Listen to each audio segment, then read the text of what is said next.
I will call the meeting of the Ethics Committee for January 13th, 2026 to order. It's 8:30. We'll start with roll call. John? Here. Ann? Here. Terry? Here. Eric? Here. I'm here. That gives us a quorum.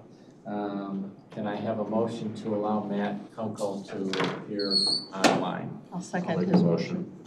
Made by Eric, seconded by Pam. All those in favor say aye. Aye. Any opposed? Welcome in, Matt. Thank you. Next item, can I have a motion to approve the minutes of the December 3rd meeting? So moved. By Pam, is there a second? By Eric. Any changes or corrections? Not seeing any hands up, or Matt? All those in favor of the minutes as presented, say aye. Aye. Any opposed? Anybody on public comment? We have none. Last call. Okay. Alex? Member comments.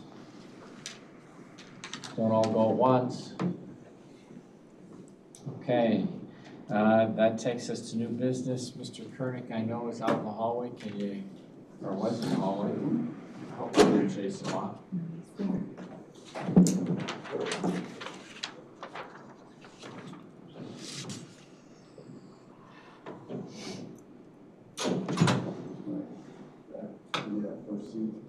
Which one? Here. Sure. Yeah, that one, whichever you feel more comfortable. Okay. This one here? Sure. Let's clear this one's fine. Just as long as you're close enough to the mics that they pick you up. Okay, good morning, folks. Morning. Mr. Kurnik, if you would take a minute, I know that I've seen you in other committee meetings, but I don't know if you've seen everybody here. So tell us a little bit about why you're looking to be on the Ethics Commission and introduce yourself, and we'll take it from there. I'm requesting reappointment to the Ethics Commission. I've served as a commissioner for, I think, just short of 3 years. Why I want it is to do some service to the public and to keep me busy. I recently retired as an attorney, handling my last case about a year ago or so. I spent over 45 years litigating federal civil rights cases, representing public entities, officers, and officials in civil rights litigation. The majority of those cases was law enforcement related cases. However, a lot of my cases were federal civil rights cases dealing with sexual harassment, First Amendment retaliation, age discrimination. And I think those aspects of my legal career would hold me well in good stead as continuing as a commissioner. I moved here from Arlington Heights about 7 years ago or so, moving to Lake in the Hills, and as I said, I recently retired, so I've enjoyed my work on the commission. I'm also a member of the Zoning Board of Appeals. I enjoyed that work as well as a servant to the community, and I really have a long history of serving the communities that I've lived in Arlington Heights. I served as the Zoning Board Chair for probably 15 years as well. So. As I said, I've enjoyed it, and I think it's something that individuals really should do to pay back what we get as good services from our communities. So very briefly, that's it. I've listed, for additional input, I've listed Scott Hartman as a recommendation as well. One thing before I turn it over to the board, we had a question as to whether you're interested in the longer term or the shorter term. The longer term is what I'm requesting. Okay, thank you. Go ahead. Just for background information, you moved from Arlington Heights to Lake and Hills.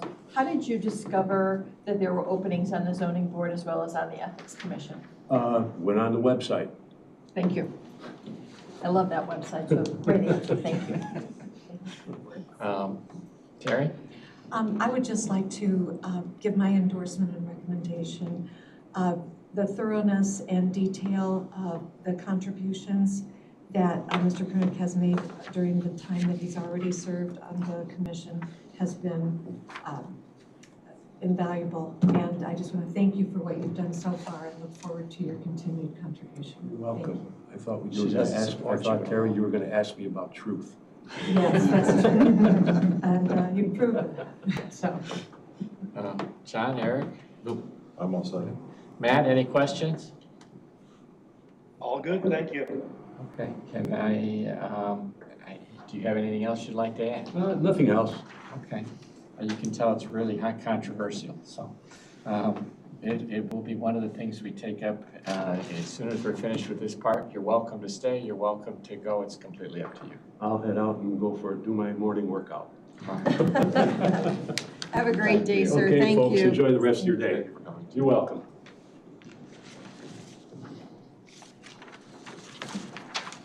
Can I have a motion to approve, we're at 6.2? I make the motion. I'll second it. All right, and you're approving him with the longer term, right? Yes, please. The 2029 term. All right. I have a motion by Terry, second by Pam. Any discussion? Matt, any issues or discussion? None, thank you. Okay, I guess we'll call roll. John? Yes? Terry? Yes. Pam? Yes. Eric? Yes. Matt? Yes, And I'll vote yes, but that'll be the recommendation we put on. What are we doing to fill the other position? We've been running ads, Is trying that, to get about it. okay. I just wondered if there's, I mean, again, maybe an announcement at the board meeting indicating that there's an opening, just so that we Well- try and make it, I mean, we're doing the normal, putting it out on our. website, et cetera, but, yeah. What brings us to the routine consent agenda. There's 4 items on the consent agenda. Is there anything anyone wants to have removed?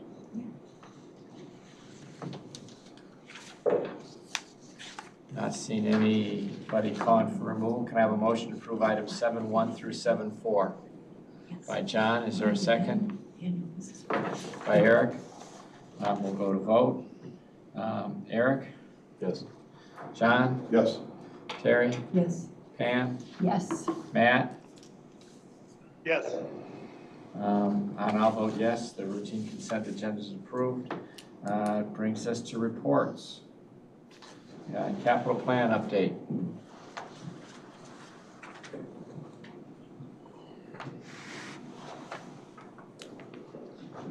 Good morning. Good morning. Happy New Year's. Continuing with the short presentation here, we have 2 projects going on right now. One is in Crystal Lake. It's Crystal Lake Public Health.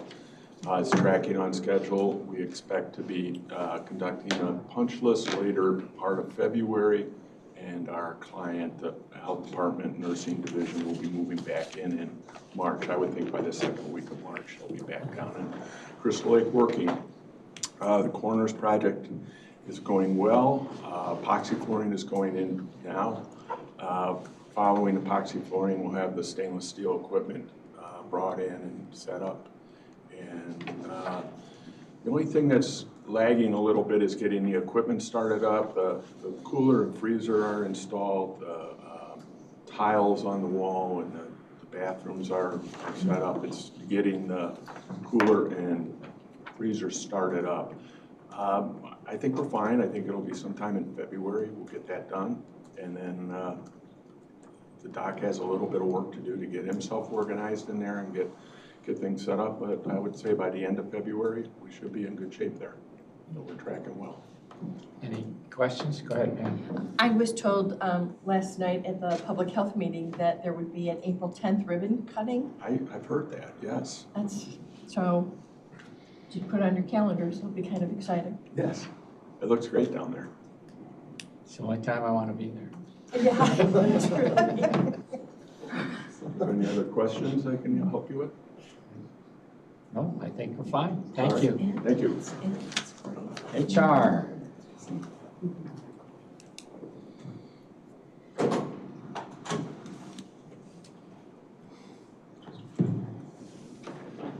Good morning. Good morning. Good morning. I have some very exciting news to share. So we just wrapped up our on-site wellness screenings, and we're counting every head, but we're at 768 employees screened this year. And that's just so remarkable that 768 people start the brand new year knowing where their health is, knowing if there's any challenges that they have and things that they can do to, make a better year for themselves. So we're real excited that, again, it was very popular, well-attended. That puts us right at about our 75% participation for IPBC, which gives us a really nice net return and keeps things well supported. So yay to Deborah and her persistence to make sure that everybody was aware and that the screenings were always upcoming. So we're real excited to report that out. So that's just hot off the press this morning. So I wanted to talk a little bit about our structure when it comes to positions and our grading and what HR is doing in our process. Scott and I talked a little bit about it. So, we have a grading system, 1 through whatever, with the exempt, the non-exempt. We have different positions and different gradings. We have a scale that runs. And in speaking with Archer, Jim from Archer, which I think has been before the board before and had this conversation, I think the thing that we need to do, and I've already started this process, is we are going to start reviewing positions. I know it's been a concern with the board of bringing the constant regrading. So, in speaking with him, our strategy is we're going to start doing, every position will be reviewed every 3rd year. So we've started into looking at, the positions and where we need to start. So right now I've met with state's attorney, public defender. We're going to be looking at Valley High and the health department. So they have kind of comparable positions, and we can kind of make sure that, there's equity between that. So as we walk through this, it's probably going to take about 6 months for us to start this process, but it's going to do a reset of the internal equity of the positions and how they're graded. Compensation and positions should be studied all the time. Our jobs don't always change significantly because we do a lot of the same service, but new laws come in and things change and departments have to change and reorganization happens. So I think it's a proactive approach from HR that we start studying and really kind of have an idea of where these positions are and make sure that they're positioned well. So we've kicked off that process. I've started those meetings already. And Archer is on the standby to, I'll be feeding him information. We'll be having a lot of strategic conversations, and I'll report out on that as we go. Do you have any questions on that? It's a big job. It's a huge job. Do you anticipate at the end of it that we'll be saving money or that we'll be spending money?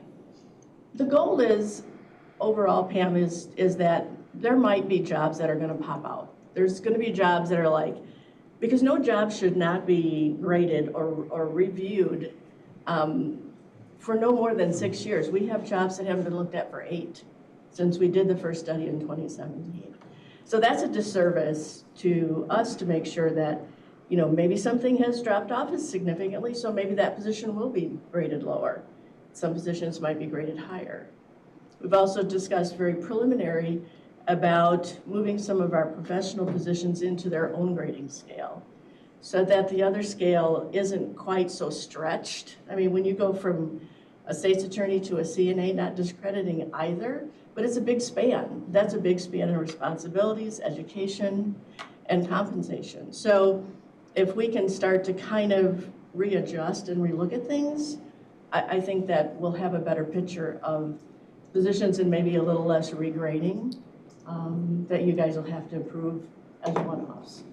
Thank you. Yeah, so we'll bring it together as a package. But I said, it's going to take, Jim anticipates about 6 months for him and I to get through a lot of the positions. He's going to be on site, having a lot of conversations. So if you have them, please email me and I'd be happy to take it from there. Go ahead, John. Are there policies already in place that if a job gets regraded, let's say higher, how compensation has happened? Is it immediate? Is it on the next review? Is there a process in place for that? And assuming going back, if it goes backwards, they're frozen at where they're at, or is there a policy for that? Yeah, so the salary administration policy is something that we're looking at, and that controls the movement of promotions, demotions, things like that.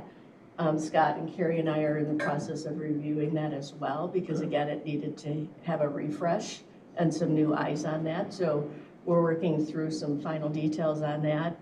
We'll then discuss it with department heads so everybody has a chance to kind of weigh in on it, and then that will also be brought to you for review and approval. So yes, there is processes, but it's like anything, everything needs to be looked at all the time.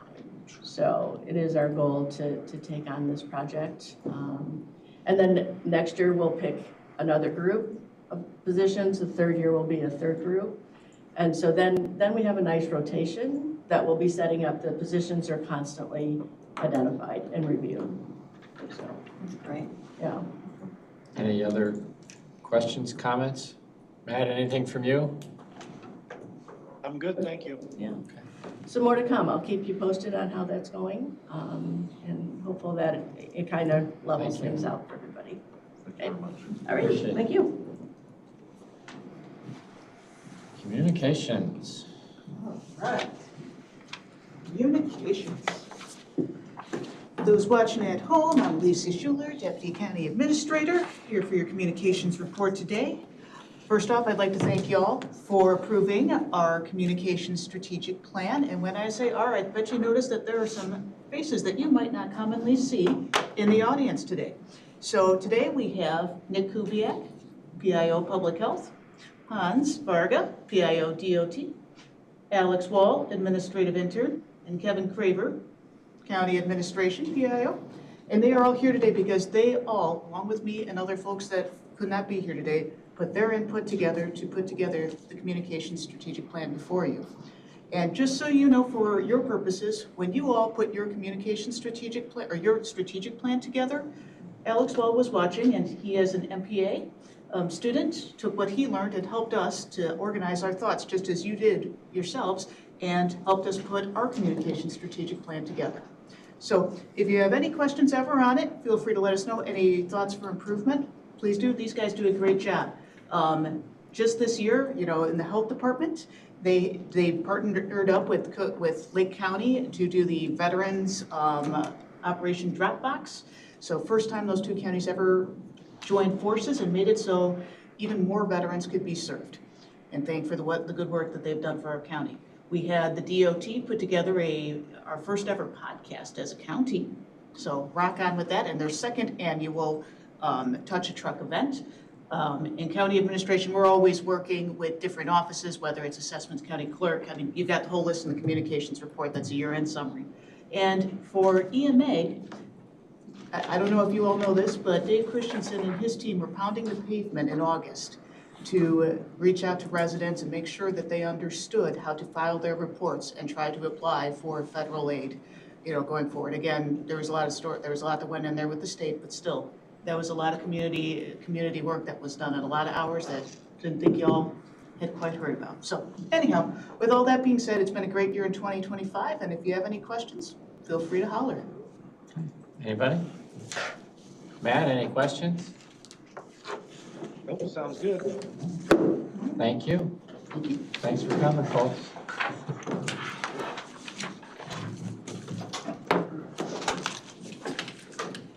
Mr. Hartman.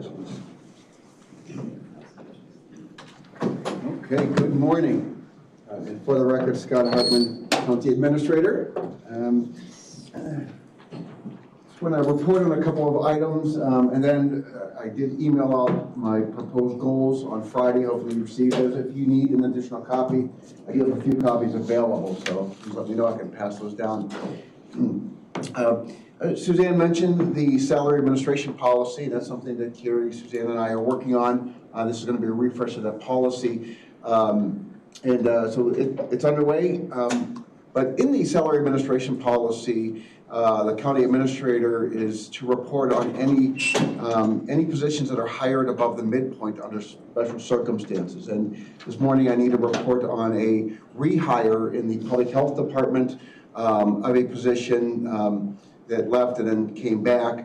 And that position came back at the same salary, which was above the midpoint. But because of that rehire above the midpoint, it's my duty and obligation to report it to the Administrative Services Committee. So I'm going to fulfill that obligation. We talked about the county's property on Banford Road. We have about 2+ acres of vacant property. I just want to say we have some very productive conversations with a potential buyer on that. We're working on a purchase agreement that should be coming forward to this committee at the next meeting cycle. I'm anticipating. Final item before I get into my goals, the county has an employee alert system called OmniAlert. So in the event there's something that happens, whether it's a weather issue, whether it's an incident within a building that we need to get employees notified, it's a system that broadcasts messages out to cell phones and emails and things like that. It's called OmniAlert. We're going to be switching over to a new system called Alertus on April 1st. Alertus is similar, but it has a lot more features, and the sheriff has already rolled that out for the government center, so we're going to get the rest of the county on board. I just want to report on that. It's important that we maintain good communication with our employees. Let's say something bad is happening in this building. We want employees to stay away. That's how we get that message out very quickly. So really think of it in terms of safety and notification. And then, so finally, we're on to my goals. And this is, once again, does anybody need a copy? Okay. All right. So I propose a series of goals. You can see they're a combination of internal and external facing. As I work through with the county and the county board and hearing kind of what's important to you, and similarly, as you kind of heard my vision as we talked about my transition into this position, wanted to capture really the high level items we want to, I want to focus on in this position, in addition to the day-to-day administrative functions that this position does. So, the strategic plan goes without saying. Obviously, we want to maintain guidance and focus on the strategic plan. That's a shared obligation, shared effort of the county board, the county organization, county administration. But this position really tries to keep everybody focused in on that. Administrative transition, that's big. And so you were probably well aware of the new administration team. Consists of Alicia Scholler as Deputy County Administrator. And then we have Adam Latondra was promoted to Assistant County Administrator. And with that, I was able to reshuffle some of the core functions of the previous Deputy County Administrator position onto those two, while maintaining a lot of the work that they were doing, as well as other duties that's going to help accomplish these goals. And just to report on an administrative transition, I've already engaged in, I call one-on-ones with the department heads and elected officials. These are basically sit-downs with the department heads, elected officials individually, just to better understand their thoughts, their visions, their challenges, their opportunities, what keeps them up at night. And I think it's really helpful for me to know coming into this position to get that insight. As Deputy County Administrator, I've worked shoulder to shoulder with many of these departments, elected officials, but I may have not engaged with them at that level. I call it the Pete level. And so now I'm at that level, and it's just that opportunity to really better understand what they're thinking, what their thoughts are, and how we can work together and how we can support one another. So that's underway, and I have already had several taken off the belt, but that's kind of the 30-day transition plan. I want to accomplish that goal, so already working on it. Organizational and operational consolidation. This is, reflecting on the past budget cycle, we certainly understood that there's a lot of need to look at what we do, how we do it, and that's not the reason for this goal. I think it aligns really with that, with the desire of the county board. But I want to take it on to look at some of the opportunities to consolidate areas within the organization. It may not be earth-shattering, but I think some of the thoughts that I have and some of the discussions I've had internally, I think we're going to bring forward some things that make sense, and ultimately will result in little cost savings for the county. I think that's the important goal: efficiencies and cost savings through these consolidations. Economic development is going to be a big focus.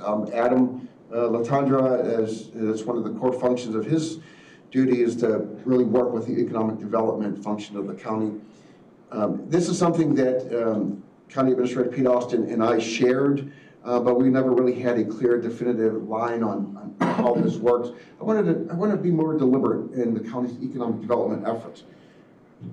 First and foremost, MCEDC still remains as our partner. They are our public-private partner. They have the boots on the ground, so we're not supplanting any of the MCEDC role.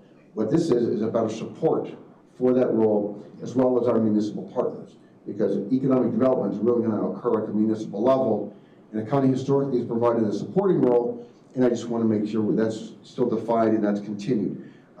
Plus, there's some higher level things that we can do, such as, I call it a comprehensive economic development understanding of the county.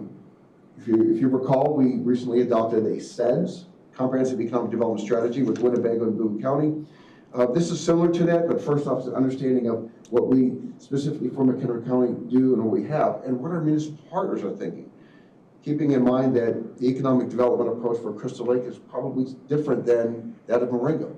But understanding what both of those are doing, I think is going to be incredibly helpful, not only for the county, but also for MCEDC to understand what they need to do. So these are some of the things that we can drive at the county level, and I want to make sure we get a focused attention to it. Questions? Will those kinds of reports, Scott, just, as we move forward and there is that kind of collaboration, will those reports come to this committee? Economic development falls under finance and audit, but certainly if there's anything I think noteworthy that will be presented out to the county board, we will report on that. I'm fine with finance and looking at it too. I just wasn't aware. Thank you. We still have the overall review of the administrator's position every year. Mm-hmm. So anything that's on here, we have a fair crack at. If there's when it comes time to review, is Scott doing the job that we want him to do? These are the elements that we would look at first. Yep. Yeah, and similar to Pete, you would get the review. I would provide documentation on what was We're going to accomplished. expect to see those reports, whether you want to or not. Understood. Very understood. So intergovernmental collaboration is the next goal. This is really continuing on the work we have with our county coordinator and working with municipal partners on opportunities to collaborate, to share services. That's part of the magic of McHenry County, and it's so incredibly important. It's valued not only from the county, but also from our municipal partners, and that's something that we certainly want to maintain that focus and that effort into. Efficiency measures and an efficiency report. That's what I'm really excited about. This is kind of new. As an organization, your department as elected officials are day in and day out doing the good work of the county, finding better ways to do their job, finding better ways to accomplish the tasks that they're required to do by statute or what they need to do administratively. And sometimes that's just not seen. This is going to be an opportunity to really celebrate all those efficiencies that are found day in and day out. And some may be small, but some may be big, and ultimately results into cost savings. But the intent is to really present to the county board that work, so it doesn't go unnoticed. And when you look at the organization and you say, well, what do we do? How can we be more efficient? The intent is to really show you that that is something that's an ongoing endeavor. So. This may relate to number 3, but in this, I think it would be very helpful to the board and future boards if we could see, you talked about the 8 different, basically, departments of the county. And if we could see the head count of those different areas, the budgets or levies for those different areas, I think right there, that would help the board a lot in understanding when it comes to budgets and expenditures and, getting an idea of how it's, what decisions they're actually making. Does that make sense? To be clear, when you said 8, you referred to the elected offices? Yes. Okay. Yes, because that's what when you were talking about number 3, that you had mentioned that. Well, it's organization-wide. Yes. It's whether it's elected or those under the purview of the county board, correct? And that's what I meant. Yeah. I mean, just so that they could understand, what does that mean? Yeah. Because I think that's maybe an unasked question because they don't even know to ask it. We have this many county employees. Well, how many are under this elected office and this elected office, and then how many are under administration. So we can provide it. That is accessible under the budget document. It is actually, It is. yeah, specifically record. And then you asked about tax levy, and the tax levy is specifically defined into any one of the departments. It goes into the general fund. Most of our elected offices are funded under the, by the general fund. So it's really hard to say this tax levy goes to here, and this tax levy goes to Well, I know that, and you know that. Mhm. And I think just clarifying that, because when it comes to, I mean, here it is January, when it comes to budgets and people understand, do many of the board members know that? Could they articulate that if someone walked up and asked them? Probably not. And I think while you're going through this, this is just a good time to clarify it. Because when we can't verbalize it, they don't even know what to ask. And understanding the structure of the organization, I think, helps a lot as to how it works. Perhaps that might be something we should include in the orientation for new board members. I agree. I mean, We can do that, but the ask is for current county board members, aside from a link to the budget, because what would you envision going out to the county board? What would be helpful to you in this, for this? Oh, just simply, there are these entities. This is the staff associated with these entities. You know, for example, Donna manages this many people. This is her budget. Rob manages this many. This is his budget. You know, such Okay. so that people can see. And this is what it is. You know, for the county.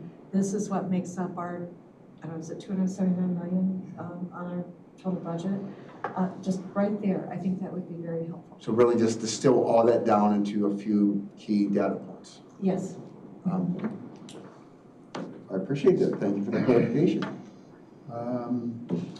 So moving on, county board rules. This is, I would imagine, when you get to future topics, Chair Guatemala It's will. probably going to be on that, yes. Yeah, Yes. we're if it's there, but continue to work with you. And there was that ask to memorialize the county administrator hiring process, but of course that's going to be presented to you and you'll work through what that looks like. And may we be a little bit more specific as far as the contract and review process too? Just and what I would really like to see is who is responsible and what is the board's role. And that's that you will decide that as a county board, as your county, as the administrative service No, committee. he doesn't. I mean, ultimately, that's what one of the things that's going to be as part of our revisions. I mean, we haven't written the revisions yet, so, I mean, but I do believe that is a future topic that we will be discussing before we finish here today. Okay, but we've been talking about it since February I 25. understand, and we waited a whole year to get everybody up to speed. Okay.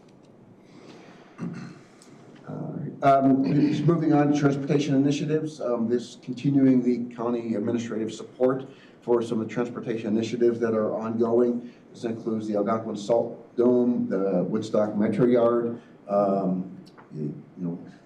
possibly an Amtrak station somewhere in McHenry County. So these are things that DOT would be on the front end, but county administration plays a critical support role on that.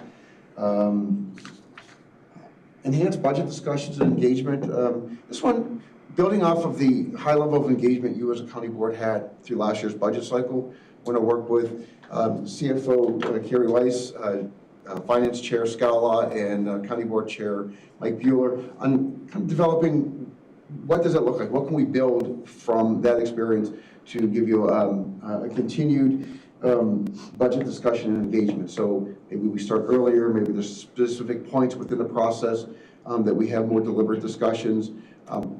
It's a goal right now. I don't have all the details. Obviously, we work through it, but it's going to start with having that conversation to better understand what can we do to continue on with that engagement to ensure that your budget process goes on, you're engaged, you have full knowledge and opportunity to deliberate. So, financial forecasting, working with once again with Carrie, looking at in addition to the budget discussions, looking at ways to provide different reports on on the financial conditions, whether it's revenues that are they're going up, where things are running a budget actual. There's a lot of different tools I think that we can kind of help just with your understanding of the overall finances. So once again, when you get into August, September, October, into the budget discussions, you already have kind of a good background and understanding of how the budget year was tracking, where things are at, and so then you can just not have to work on that. You can look forward onto what the next budget year looks like. The intent is really just to build off of that engagement and make it, hopefully make it easier for you. Not to say that it's going to be easy, but maybe there's points that you don't have to spend time on because you already know beforehand. Salary administration policy was already discussed.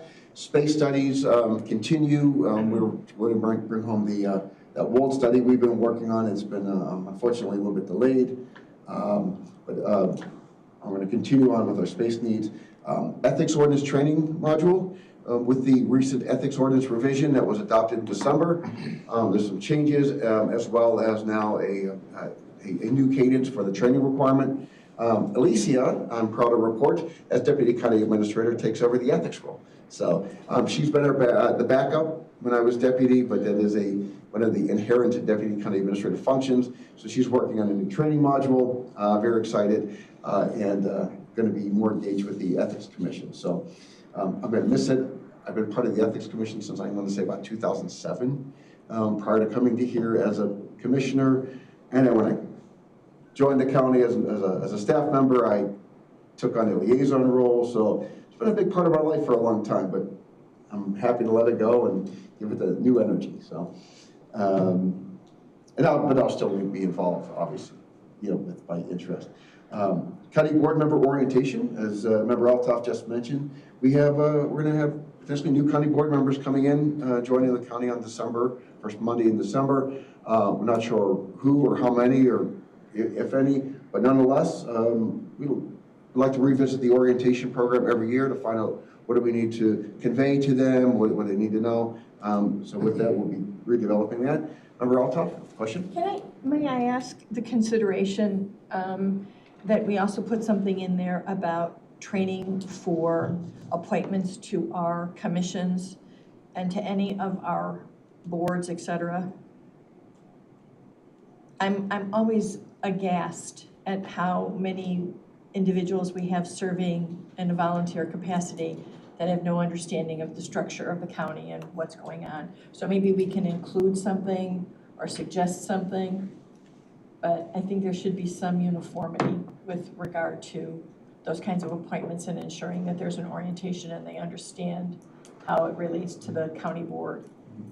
Understood. So more of a deliberate training. We provide a guidebook to appointed officials, but kind of maybe presenting that type of information for them.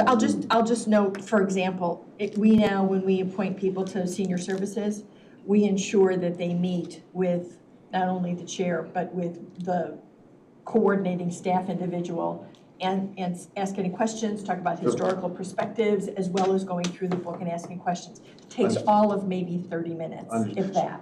So, okay, so like just a one-on-one, which I think is very attainable because there aren't that many appointments through the course of a year. Right. Understood. Well, actually, in the course of the year, there are a lot of appointments, so you may not want to do a one-on-one.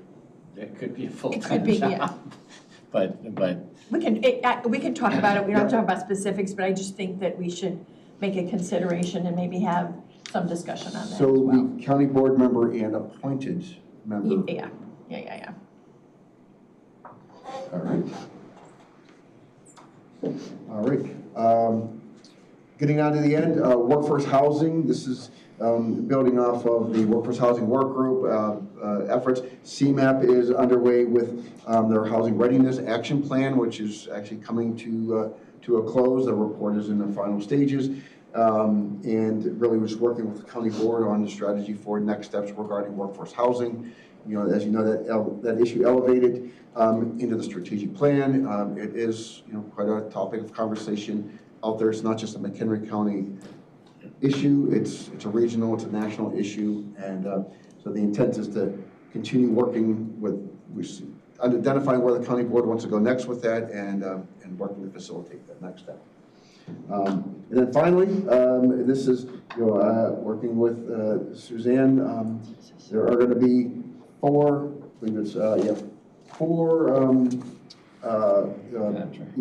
union contracts coming up in 2026. So that's going to take a lot of attention and focus. So with that, that's what I propose as my goals with the revision of adding appointed members to the orientation.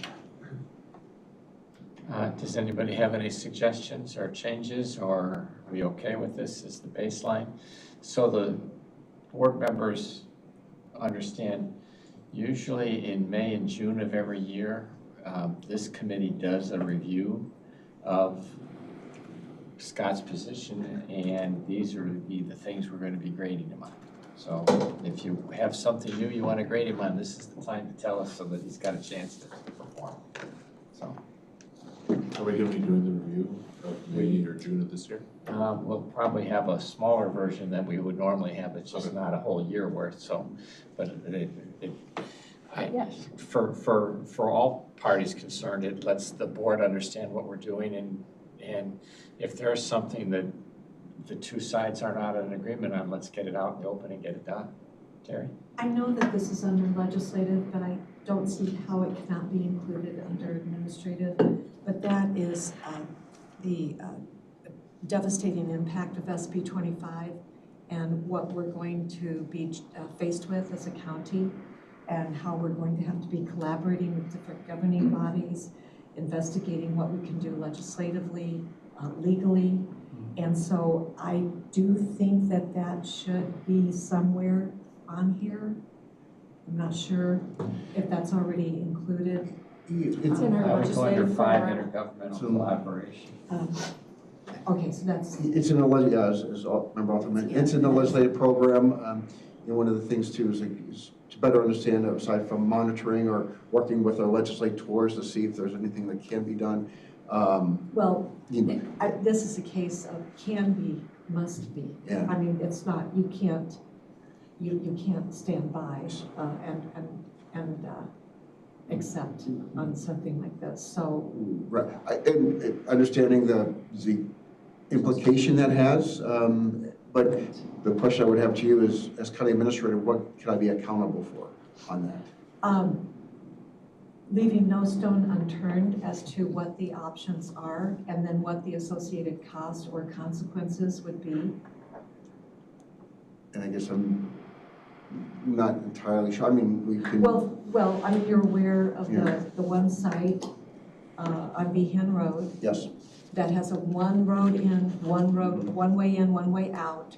So that's an actual liability. It's a life and safety hazard right there. So there's all sorts of issues. And so it certainly can't be, our hands are tied. Yeah, so I think I understand, just to be clear, obviously if I can't make legislative changes, we can advocate with our legislators to see what they can do, whether anything can happen out of that. With SB 25, it's really looking at, especially when it relates to the BEST system, developing the standards. I think that's something that's within county, the county control, to the extent that SB 25 allows that. Okay, so, but the other thing that we have to look at, of course, there's a legislative process. And then at what point does it become a legal process? Actually taking legal action. And then who would be an ally in that process? And I know that Macagus is looking at that, but it's something that it absolutely has to be, that we have to take a proactive stance on this. There's no going back on it. And so basically this is a situation where the best defense is a good offense. And by, there's at least 95 counties in this state that would hold the same position, and you can't have a central planning. This is so abhorrent statewide, and it's going to be a national standard, so something has to be done. And so we have to start being proactive and looking at it. So that's why I bring it up here. So it's something that we can't run away from it. It is what it is. It's not an administrator goal necessarily. maybe a county board goal, and I agree with you completely, we've got to do something, but I don't know that it's his personal goal that he can be rated on that. Yes? Let's talk a little bit about, maybe we can do this through two committees, both PED as well as law and government, obviously. And then maybe we can do some coordinating surveys and ask what other counties are doing and start some kind of, and I agree too, but I don't think it's his goal. I think it's our goal as a county board, and let's talk about that. Seriously. Okay, yeah. I am already thinking, so thank you. Matt, do you have any suggestions or questions? Yeah, basically, I'm good with the broad brushstrokes of the goals. I need to back up a little bit with the alert system, if that's all right. Sure. Are we moving off of the old alert system because we found something better, or is this just a name change, or what is our reasoning? It's a better system. It's a better system that is going to have features and it's a better user interface that we're using, this was looked at through the county safety committee. Safety committee is it's a multi-departmental group of employees that meet and they talk about just some safety-related items, and they've seen presentations of Alertus and what it can do, what the capabilities, just the accessibility, the interface on your work computer, and there's a lot more functionality that they like. Also, too, it's already been rolled out in the government center, so this provides consistency for the rest of the organization. Okay, because therein lies my question really is how capable the system is, especially in siloing specific groups of people, specific phones, i.e. the fact that we are just about to buy a couple $1 million worth of radios. We could probably scale that back on the personal take home of radios if this new system is alertable in more of a siloed dimension where you can get a hold of or at least notify various people. That's kind of what I'm looking at. Yeah, I would say those two really aren't aligned. The sheriff's radios or the public safety radios and the Alertus. Alertus is more just of an employee interface. It's a one-way communication to send notification out. You really can't respond or communicate off of the Alertus system. It's just really just that it's to alert. And the radios obviously serve an entirely different function, so I don't think the two really even overlap. No, I understand that. Yeah. I understand that completely. I'm talking about the overlap of just notification in individual groups. I'm not talking about communicating via radios. Sure, and you can you can specify the group that will receive the communication. So if you want to send a message out to all the employees of the administration building, for example, you can isolate that group and send that notification out. So you have that capability to develop those different groups, different organizations, or different structures. That's perfect. Thank you. Anything else? Okay. This isn't something we would normally vote on, but I'm assuming that we're all on the same page on this. Is that correct? Consensus would be just fine. All right. That takes us. So next steps, are you sharing that with everyone then too? The county board? Yeah. Certainly can. Yeah, I mean, that's what I would do, is That's present it fine. to the full board. Okay. I'm excited to. Any other things from county administrator? It's kind of future topics, but it has directly with county admin. Can we get an update on our progress with ADA compliance? I think April 26th is the date, is it not? It is. Could we maybe get an update on where we are with that at the next meeting? Perfect. Happy to. Thank you. Okay. All right. That takes us to future topics. Thank you, Scott. We know that rules is one, and I have no problems at all. It's the time we normally take them up because you've had a year of working with them. If you're a new member, if you're an old member, you have how many years of working with them? But this is the good time to do that so that they're ready for the next board that comes in. We know, Terry, that you've talked, on several occasions about making certain the administrator's contract and the administrator and the process of bringing in a new administrator are clearly in the rules. In addition to that, I'm open to suggestions to other things that people want to take up. I would ask staff to make certain that everybody has the most current copy of rules on this committee without changes initially. But if you've got any recommended changes, throw those in too. But at the very least, make certain we all have the current, most recent copies. We'll send out a link. They actually are on the website, so we'll send out that link to this committee. And I would ask if you have any specific changes that you're thinking about or ideas for changes, please send those to actually be Alicia and I, and we'll put them on the list so you can deliberate. Okay. Any other future topics? Matt, any from you? I'm okay, thank you. Okay. If that's the case, we do not have an executive session today. We're going to have a motion to adjourn. So moved. By Pam, seconded by John. All those in favor say aye. Aye. We are adjourned. Thank you. Excellent. Terry and Pam?